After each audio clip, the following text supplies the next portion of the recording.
একটু কষ্টের সেটা হচ্ছে আমাদের এই হসপিটালে যখন আমি অর্থোপেডিক্স ডিপার্টমেন্টে কাজ চালু করতে যাই ওখানে সেবা পেতে পারবে।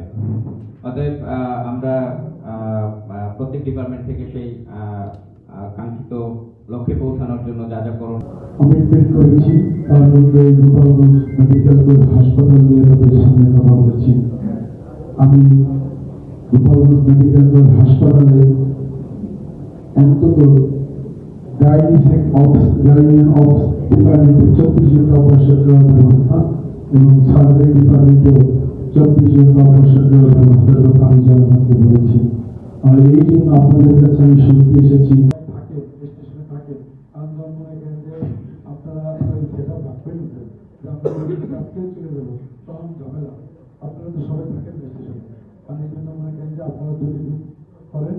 আর আমি আপনাদের পুরোপুরি পেশা চাই না, আমি যদি সাফিসিয়েন্ট ডাক্তার দিতে পারি, আমি যদি প্রতিটি ডিপার্টমেন্টে ফুলভাবে ডাক্তার এখানে আনতে পারি, আমি আপনাদের সাথে আবার কথা বলবো। আপনারা যেভাবে আপনার অর্থনৈতিক ডিপার্টমেন্টের ওদিকে আর একটা কিছু বানান।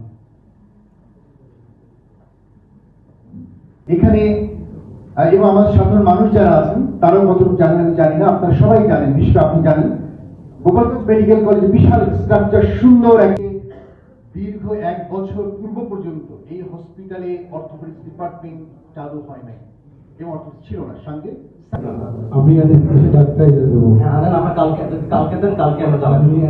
ডাক্তার আমি সর্বোচ্চ চেষ্টা করে দেখেন। সবচেয়ে বড় দুর্ভাগ্য যেমন জানেন আমাদের এই মেডিকেল কলেজ হাসপাতাল ডাক্তার কি সুন্দর, অনেকে বিকেল বেলা ব্যক্তি এসে হাসপাতাল সাবেক প্রধানমন্ত্রীর জেলা, সাবেক প্রধানমন্ত্রীর ফ্যামিলি নামে হাসপাতাল, অথচ এই হাসপাতাল আইসিইউ নাই, সিকিউ নাই, যন্ত্রপাতি 5 বছর অজ্ঞান করে থাকে।